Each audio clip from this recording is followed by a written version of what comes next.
Jai Radha Madhava Kunja Bihari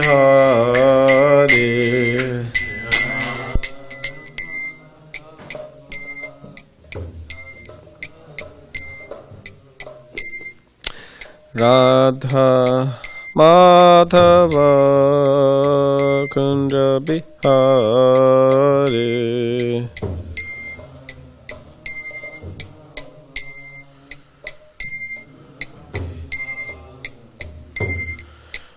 Gopi Janavalabha Girivaratari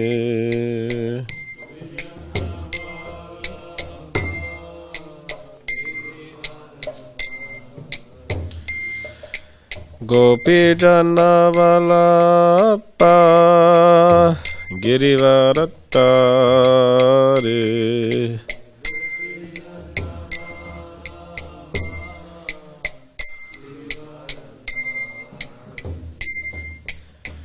Yashodanandana Braja Janaranjana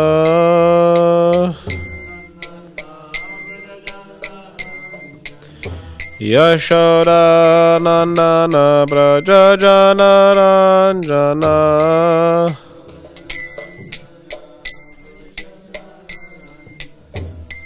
Unatira Vanachari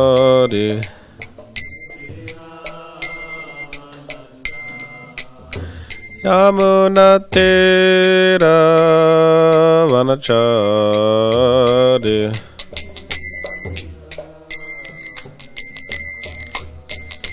Jai Radha Madhava Kunja Bihari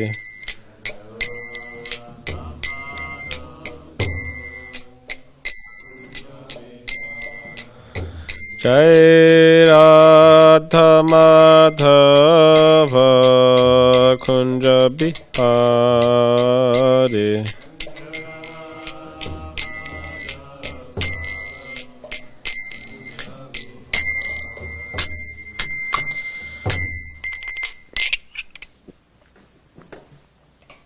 Jai Vishnupad Paramahamsa Parivajagacharya Ashtotra Shuddha Shri Srimad Divine Grace A.C. Bhaktivedanta Swami Prabhupada Ki Jai Kantraj Srimad Bhagavatam Ki Jai. All glories to the assembled devotees. All glories to the assembled devotees. All glories to the assembled devotees. All glories to Shri Guru and Shri Gauranga. All glories to Srila Prabhupada. Well, you better hope we're on 18, right? I hope so.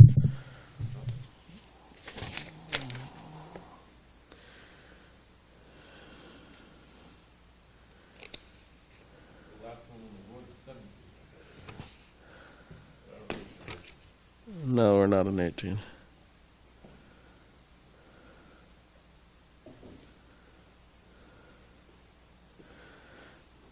Yep, we're not on 18.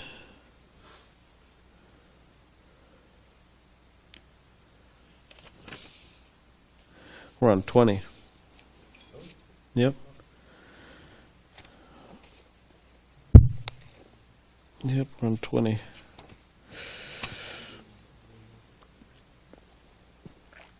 Om Namo Bhagavate Vasudevaya. Om Namo Bhagavate Vasudevaya. Om Namo Bhagavate Vasudevaya.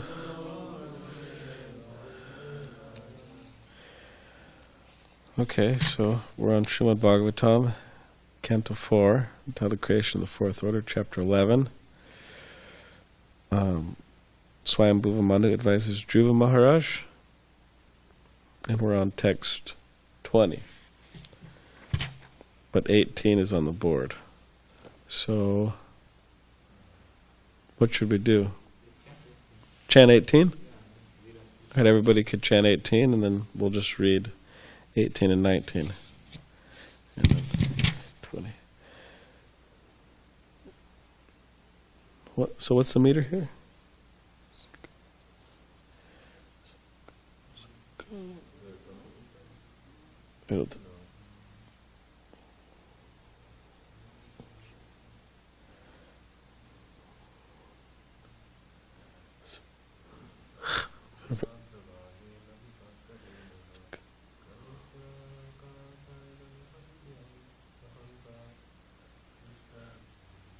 That's the meter. Sakal vividam bhagavan kala shaktya guna pravahena vibhakta virya karutya kartaiva nihantya hanta cheshta vibhumna kaludur vibhavya Sakal vidam bhagavan kala shaktya guna pravahena vibhakta virya karutya kartaiva nihantya hanta cheshta vibhumna kaludur vibhavya. Please chant.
All right, so I'll just read the translation. My dear Dhruva, the Supreme Personality of Godhead is ever existing, but in the form of time, He is the killer of everything. He has no beginning, although He is the beginning of everything, nor is He ever exhaustible, although everything is exhausted. Everything is exhausted in due course of time. The living entities are created through the agency of the Father and killed through the agency of death. But He is perpetually free of birth and death. Krishna is perpetually free of birth and death. All right, so text 20. The Supreme Personality of Godhead in His future of eternal time is present in the material world and is neutral towards everyone. No one is His ally, and no one is His enemy.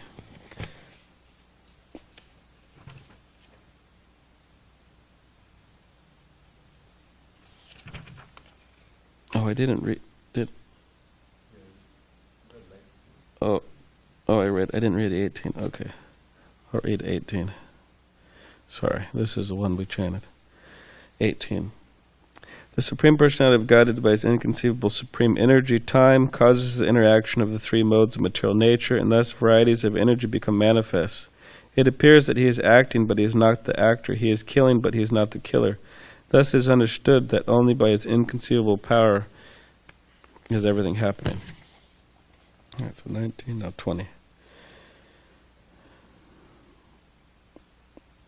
The Supreme Personality of Godhead, in His feature of eternal time, is present in the material world and is neutral towards everyone. No one is His ally, and no one is His enemy. Within the jurisdiction of the time element, everyone enjoys or suffers the result of his own karma, or fruit of activities. As when the wind blows, small particles of dust fly in the air. So, according to one's particular karma, one suffers or enjoys material life. Purport. Although the Supreme Personality of Godhead is the original cause of all causes, He is not responsible for anyone's material sufferings or enjoyment. There is no such partiality on the part of the Supreme Lord. The less intelligent accuse the Supreme Lord of being partial and claim that this is why one enjoys in this material world and another suffers. But this verse specifically says that there is no such partiality on the part of the Supreme Lord. Living entities, however, are never independent. As soon as they declare their independence of the Supreme Controller, they are immediately put into this material world to try their luck freely, as far as possible. When the material world is created for misguided living entities, they create their own karma, fruit of activities, and take advantage of the time element, and thereby they create their own fortune, or misfortune. Everyone is created, everyone is maintained, and everyone is ultimately killed. As far as these three things are concerned,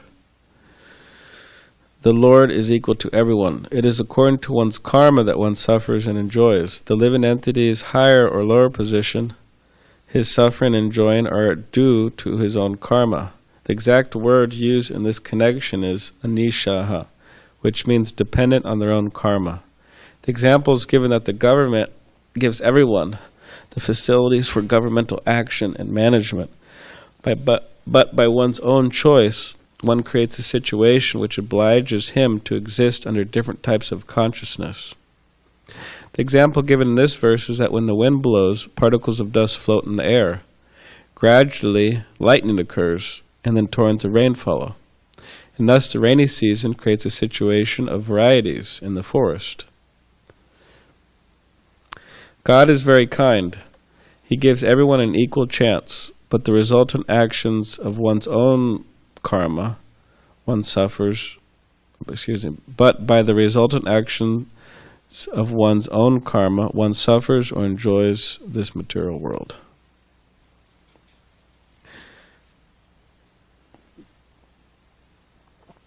Om Gyanitvarandasya Gananjana Shalakaya Chakshulan Militamena Tasmai Shri Gurave Namaha Mukam Kadidavachalam Pangam Langayate Girim Yakripa Tamaham Bande Shri Gurun Diditananam Vancha Kapadibishta Kripa Sindhu Vevacha Patitanam Pavanebhyo Vaishnavebhyo Namo Namaha Jai Shri Krishna Chaitanya Prabhu Nityananda Shri Advaita Gadadhar Shivasari Gaura Bhakta Vrinda Hare Krishna, Krishna Krishna, Hare Hare, Hare Rama, Rama Rama, Hare Hare. So read the translation again for 20. 4:11:20. So the Supreme Personality of Godhead in His feature of eternal time is present in the material world and is neutral towards everyone, known as His ally and known as His enemy.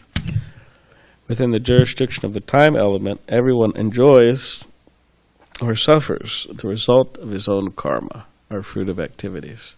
As when the wind blows, small particles of dust fly in the air, so according to one's particular karma, one suffers or enjoys material life.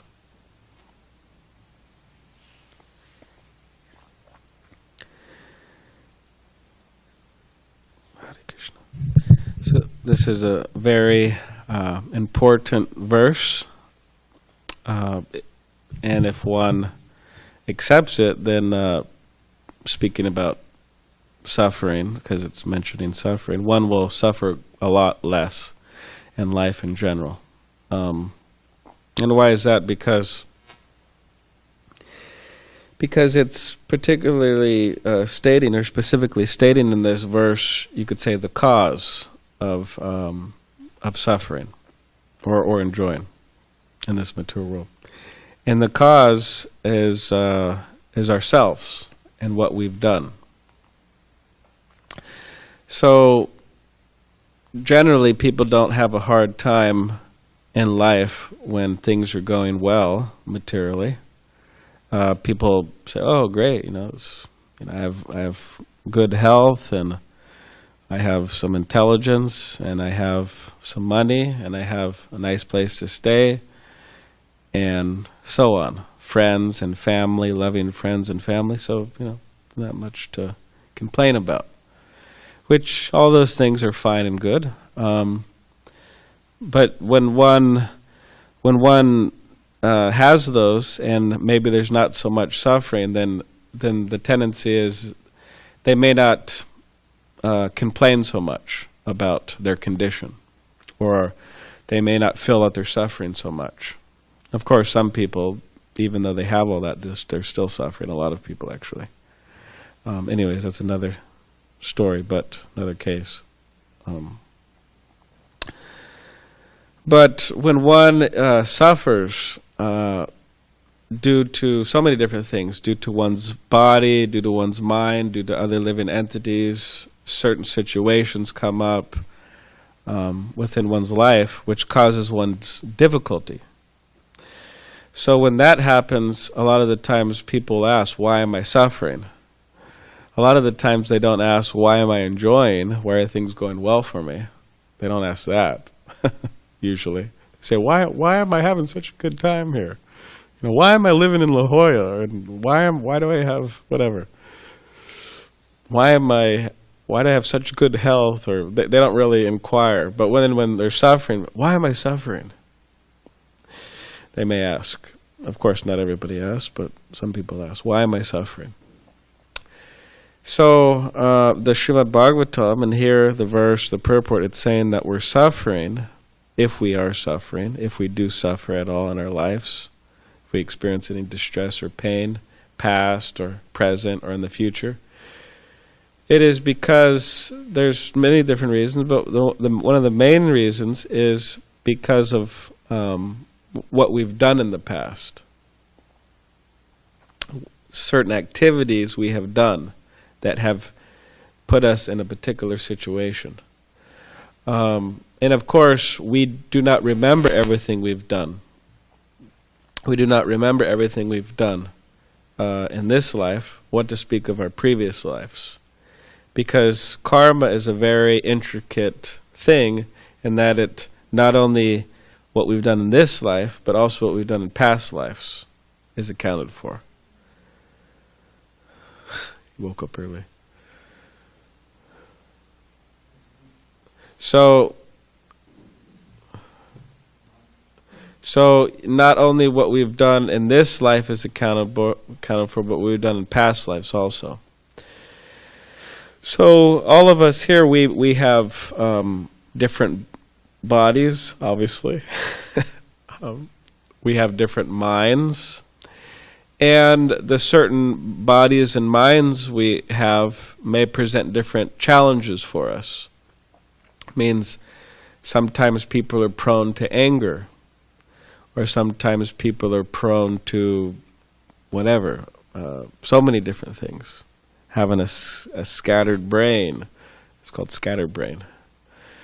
Prone to whatever, so many different things that we may not like.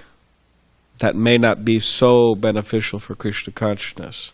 Maybe like a stumbling block within our path. So, but what to do? I mean, that's what we paid for. That's what we signed up for. That was a contract we signed, whether we remember it or not. And we get a certain body and a certain mind, and we find ourselves in that now.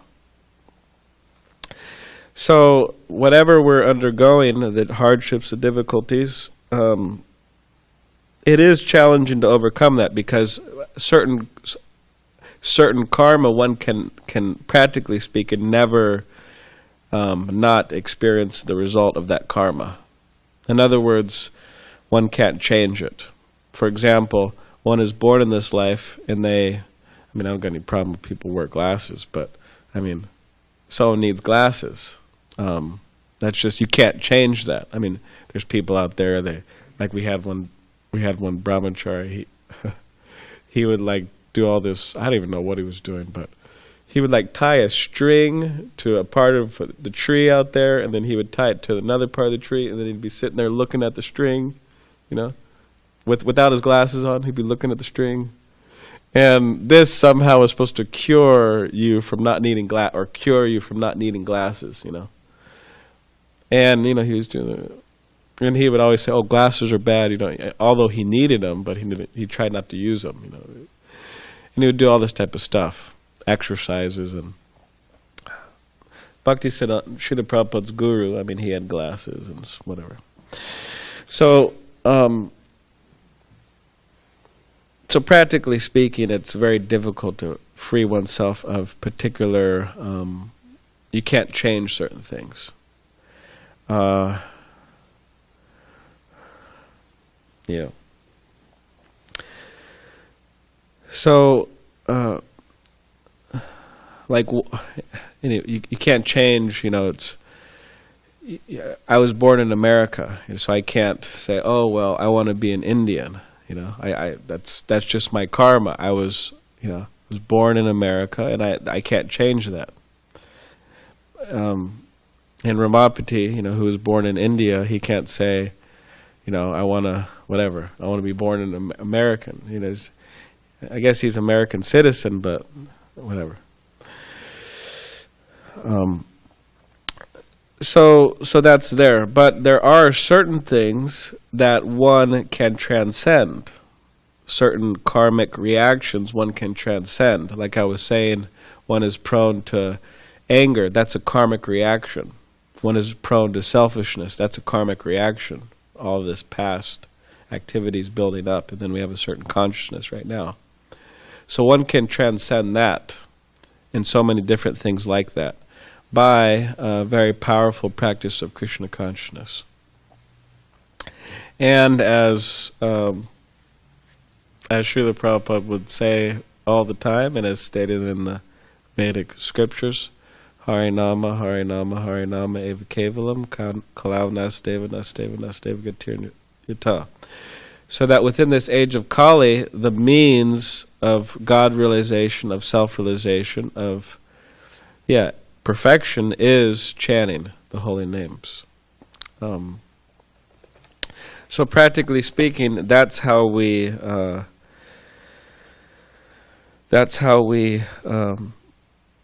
transcend certain things, difficulties that karma has that we've developed.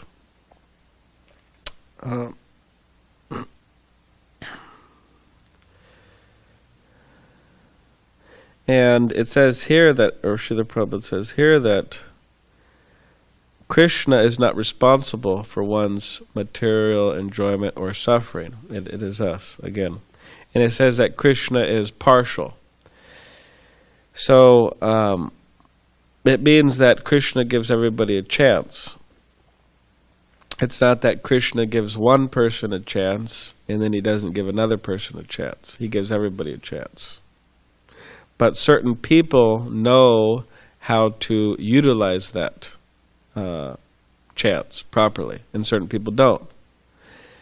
So in relation to Krishna giving his mercy, that is what we want, that is what we need, and that is most important. Krishna's mercy, which means also the spiritual master's mercy, which means the devotee's mercy. And practically speaking, the persons who know how to get that mercy are the sadhakas, or the ones who are performing sadhana bhakti, which Srila Prabhupada describes in his book, Nectar of Devotion, which everybody should read. Prabhupada said that Nectar of Devotion is, or I've heard that, is like the law book for devotees. Of course, that sounds called the law book, but it's a good law book. Following such laws, one will become free. One time, Prabhupada was in Los Angeles, and he had a disciple named Shilavati. She was a great pujari. She would take care of the deities. So Shilavati was telling Srila Prabhupada her realization one day. So Shilavati said, Srila Prabhupada, your Krishna book, it seems to represent Krishna. And Nectar of Devotion, she was thinking, represents Srimati Radharani. And then Srila Prabhupada smiled and he said, very good realization. So he liked that. So Srimati Radharani, which Prabhupada says Nectar of Devotion was representing, the Nectar of Devotion, she's in charge of, you could say, giving Krishna's mercy, distributing devotional service, Srimati Radharani. And therefore, devotees, when they're praying to Krishna, they're always also including Radharani first and foremost, one can even say. Hare, right? Hare is first, which is Radharani. So in the Nectar of Devotion, which represents Srimati Radharani, Srila Prabhupada says that there's different stages of bhakti, or different stages of devotional service. And one of those stages is sadhana bhakti, which sadhana bhakti means one is following the rules and regulations, mainly because they know it's good for them, and it says it in the scriptures which they accept, and the Guru says it, who they accept. But also they have some attraction for it. It's not that they have no attraction for it. There's some happiness there, there's some satisfaction. But it's not full-on spontaneous attraction. That's just like, shooting through the roof or something for Krishna.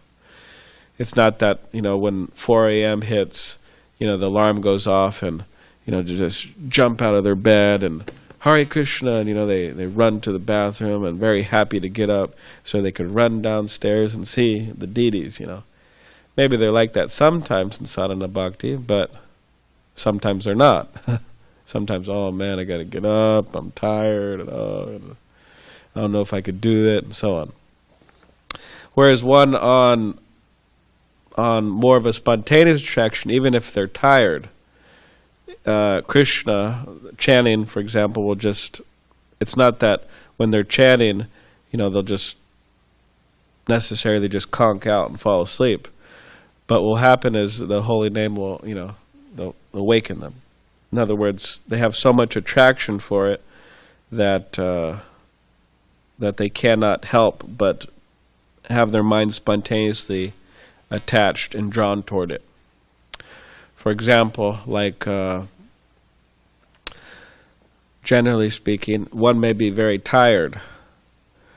One may be very tired, they didn't get enough sleep or whatever. But if one is also, like we've had this experience, like many people may be tired during the morning program, But as soon as breakfast comes, they go outside and they're not tired anymore. It's just like, they kind of like wake up and kind of, So, why? Because they have that spontaneous attraction to it, prasadam. Which is not bad, but it's good to have that for other processes of devotional service too. So that's important. So sadhana bhakti, following the rules and regulations. Those persons, they're called sadhakas. Those persons, spiritual practitioners, they know how to get the mercy of Krishna. Other people don't. So most people actually don't know how to get the mercy of Krishna. Therefore, they need somebody to give it to them in the form of a book or chant Hare Krishna, give them some prasadam or something. Therefore, the representatives of Krishna, which is all of us and many other people, we're also supposed to give the mercy of Krishna to them because they don't know how to get it. So the sadhakas, the spiritual practitioners, us, many people, we know how to get Krishna's mercy. Namely by our, hopefully, sincere, humble, serious endeavors in Krishna consciousness. It means chanting Hare Krishna and other process of devotional service. So yeah, it's not that Krishna is partial, but there is there's a particular process to get the mercy. So one has to know that process in order to get the mercy. And therefore Nectar of Devotion, reading Nectar of Devotion, because that explains exactly how to get the mercy and how to make advancement, very scientifically. And Prabhupada called it The Complete Science of Bhakti Yoga, that book, Nectar of Devotion. And there's classes on it. Anybody, you just look up classes on it. Anybody could do that. Devotees, ISKCON devotees give classes on Nectar Devotion. So it's very important.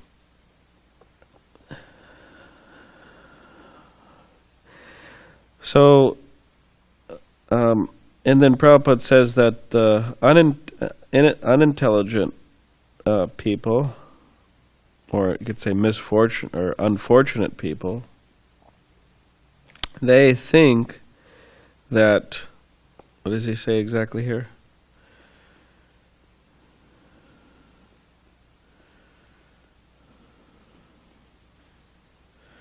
You remember what he said, Jamal?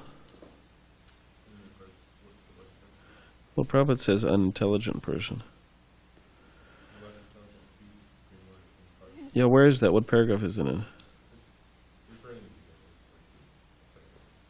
Oh, the less intelligent accuse the Supreme Lord of being partial, and this is why one enjoys and suffers in the material world. So they say that I prayed to God and He didn't answer, and exactly the opposite happened. So therefore, I don't believe in God.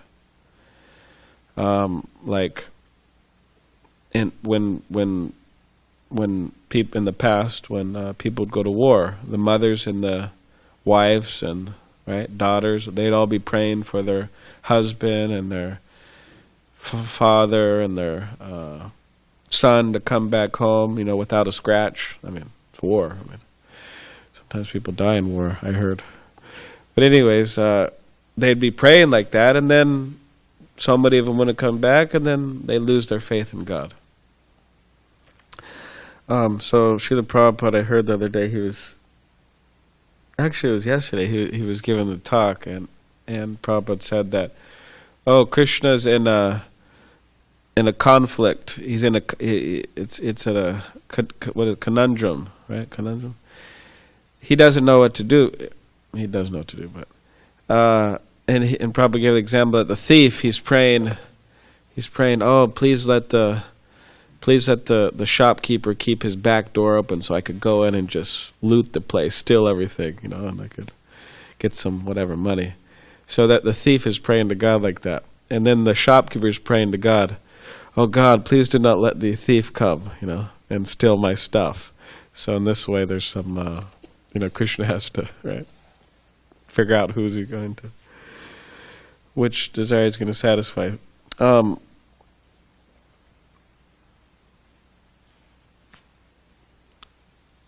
So yeah, but it's the world of death. People die all the time, and therefore for these women to just lose their faith in God for such a thing as they lost their husband or their son or whatever, then that's called lack of faith. That's called komala shraddha. That's called very weak faith. So weak faith means like very soft, pliable. It means it could just be broke really easily. That's called weak faith. So we want to be on a level where we do not have weak faith, that any little thing or even a big thing could break our faith. We should be on a level that nothing breaks our faith. or no one. I mean, certain devotees, they have issues sometimes with their family members. Oh, why are you practicing Krishna consciousness? That's a waste of time. Or they may not even directly say it, but they indirectly say it by not really supporting it, more or less. So it could be a bit of a faith. Sometimes devotees have a hard time. Their faith is kind of tested. Or so on and so on. I mean, there's so many different, or people, you go out to the university and, I don't know, there's somebody out there, and an atheist or something, and he's convincing that there's no God. Or whatever it is, modern, materialistic, mainstream society, they also want to convince that God's not important. So in this way, devotees' faith is tested. So we want to have strong faith that is completely just beyond powerful, and that nothing can break our faith, no matter what happens. Whatever happens to us, it doesn't break our faith. So in order to do that, we have to have the experience of Krishna consciousness, which is from our sincere, humble endeavors, and also the association of advanced devotees, because that's really what gives us faith. Faith is created by the association of devotees. That's how everybody develops faith.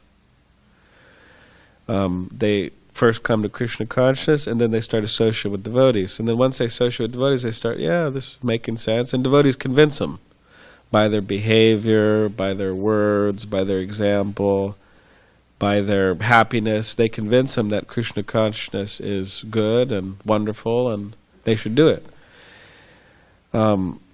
So that's also important, that we develop that faith, and we give people the means which they could attain the mercy, and we explain to people all these points about enjoyment and suffering and karma, and you shouldn't blame God, and all these different points. And also that we become a very wonderful example of somebody with deep, strong, intense faith that cannot be broken. Due to our good association, we develop that, and then we give our association to others, which we may not think it's great, but by the mercy of our spiritual master and Krishna, the devotees, we could develop that faith, and if we have it, we could help others get it, that faith, which is very important. Prabhupada said that's actually one of the symptoms, or one of the characteristics of advancement, or different levels of advanced devotees, their faith. All right.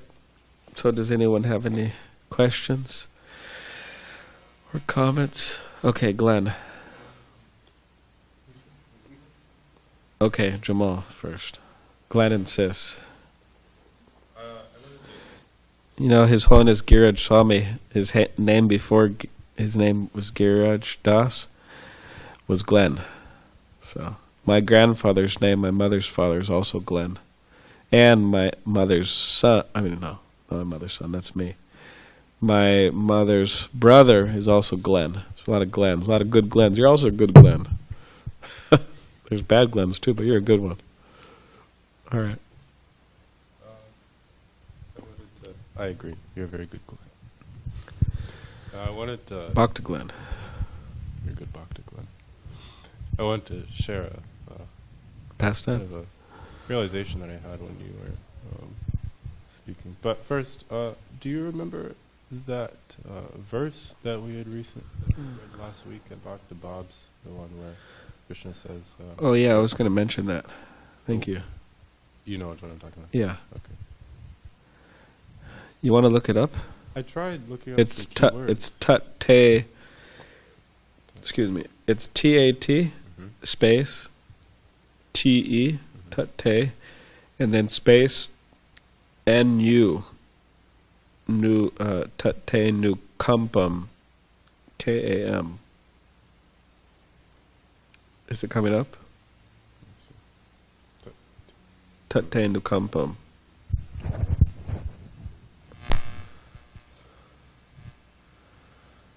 You want to ask your question while he's looking for it? Is it coming up? Okay. Speaking of Krishna being impartial, I was reading in the Gita not too long ago, and he mentioned in the Upanishad 2 statements. He said, "The Lord engages the living entity in pious activities so he may be elevated." And then the second line was, "The Lord engages the living entity in impious activities so he may go to hell." Yes, so that's true. Yeah, so upon hearing that one, we say, oh, well, the Lord, Krishna, engages people in good activities so that they may, what was it? Be elevated. And Krishna engages people in bad activities so that they may go to hell. Now, of course, the Vaishnava philosophy, theology, propounds that there is no eternal hell. It's a temporary situation in which one suffers, and it is hellish. I mean, absolutely hellish. I mean, there's a bunch of descriptions of it. It's quite scary. But still, Krishna engages people so they may go to hell. What's going on with that? So the idea is that according to one's desire. So if one is so attached and stubborn and just wants to do bad activities, and Krishna says, okay, fine. And he actually sanctions that. He allows that because they want it. So Krishna doesn't have Prabhupada would say, Krishna doesn't have a revolver to the living entity, means a gun, a revolver to the living entity and said, love me. Or even Krishna doesn't have a revolver to the living entity and says, be moral. Doesn't force anybody. So if somebody wants to be immoral, then the Krishna says, okay, fine. But you have to suffer for it. And then over time, that's the whole point of karma. Over time, one learns.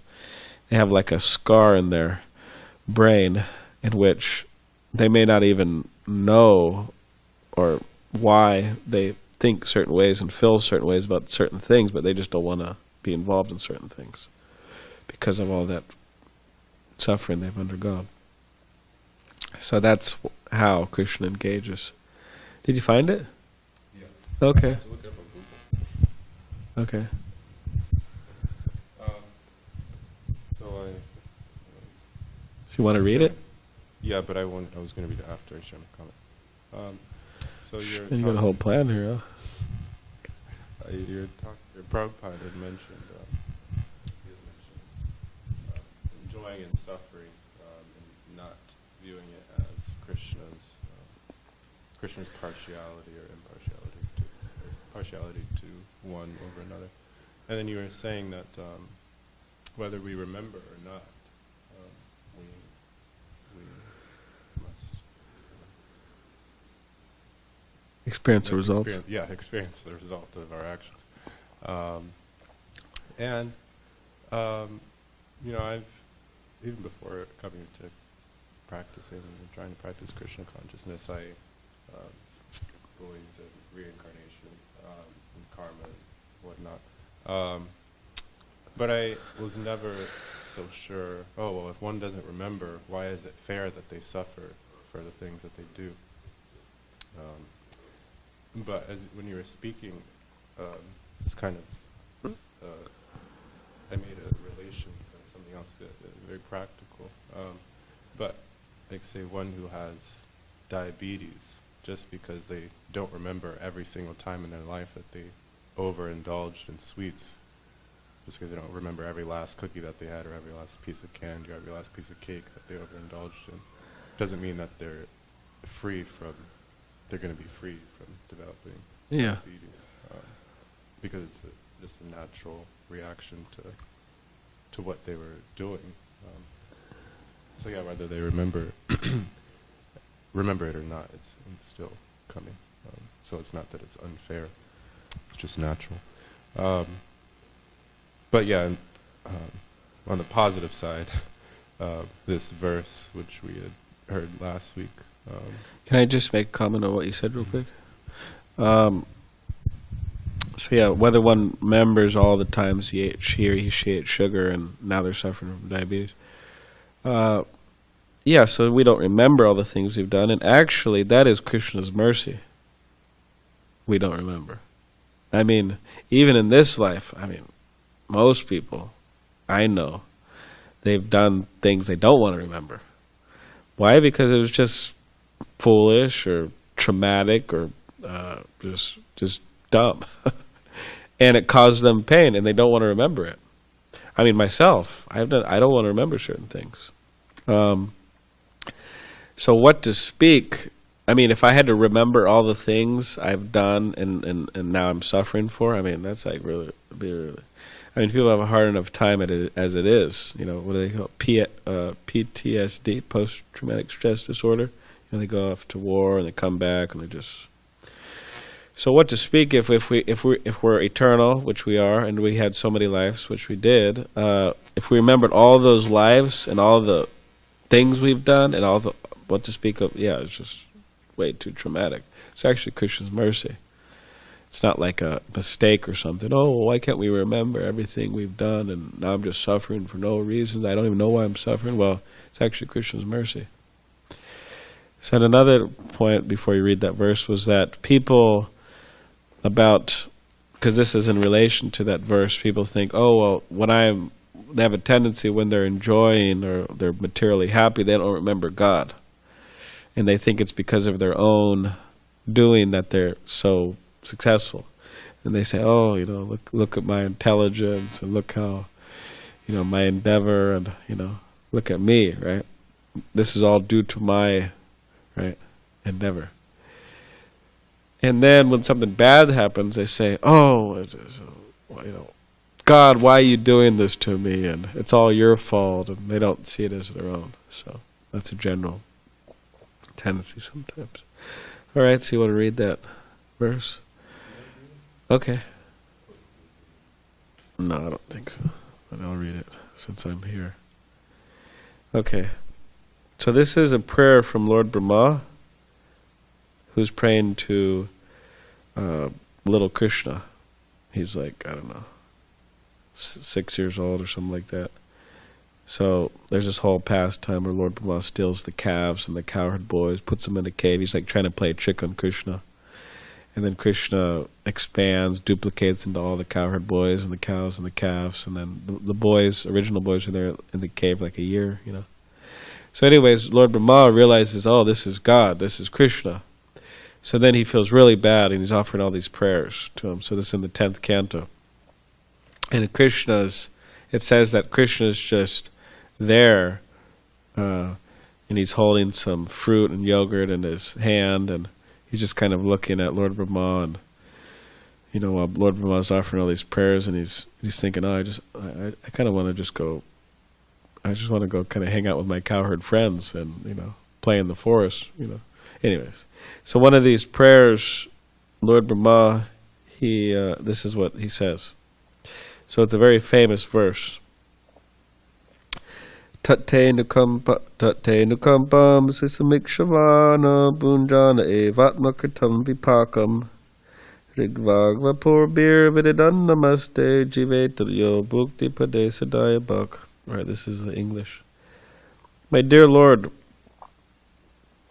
one who earnestly waits for you to bestow your causeless mercy upon him or her, all the while patiently suffering the reactions of his past misdeeds, and offering your respectful obeisances with his heart, words, and body, is surely eligible for liberation, for it has become his rightful claim. So it's saying that whatever things we've done of the past misdeeds that we're suffering for, if we continue to offer obeisances to Krishna and with our heart, our words, and our body, and we continue to serve Krishna waiting for his mercy, then liberation becomes our rightful claim, or you could say going to the spiritual world or attaining perfection, Krishna consciousness becomes a rightful claim.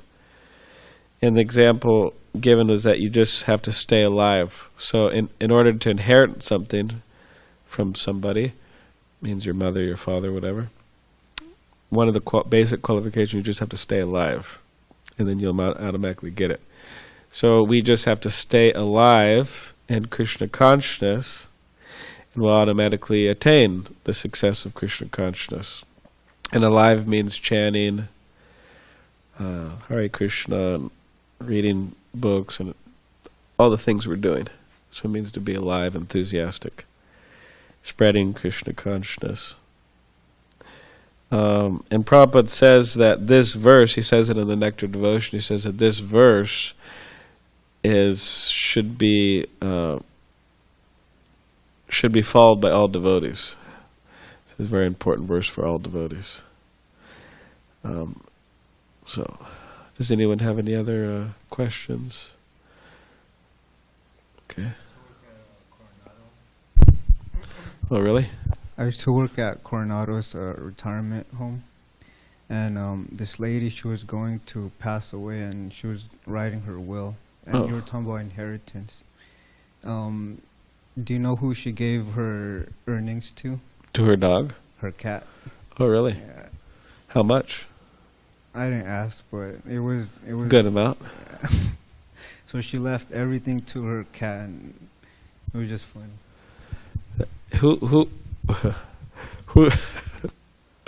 Who's supposed to make sure that the cat gets it? It was her attorney. Oh, really? Oh, okay. I don't know how it all works out, because somebody has to take care of the cat. So maybe every month, whoever's taking care of the cat gets a check, and I don't know, the attorney, I don't know, who knows? He somehow figures out how to give it to the cat or something. Really weird. Yeah. All glories to Kali Yuga. People don't do that in other yugas, I think, but there was one boy, Dwarkadish, he wrote a poem. He's a little boy in L.A. So he wrote a poem, Prabhupada liked it. He said, I think Bajranayan Swami tells us, he says, why love a cat, or why love a dog or cat? Why give all your love to a dog, or to your dog and cat? Why don't you give your love to Krishna, who made all that, or something like that? So some people, it's like misdirected affection. They don't know where to. So that's why we have to. There's a big world, big SanDiego. Actually, there's millions of people here. One of the biggest cities in America. And Prabhupada spent a lot of time in America, a very important place for Prabhupada, for spreading Krishna consciousness. So, the biggest SanDiego, and what to speak of the United States and the world, that's why we have to extend ourselves and try to give Krishna's mercy, spread Krishna consciousness. So people could be fortunate and do intelligent things. All right. Okay. Thank you. Grantaraj Srimad Bhagavatam Ki Jai.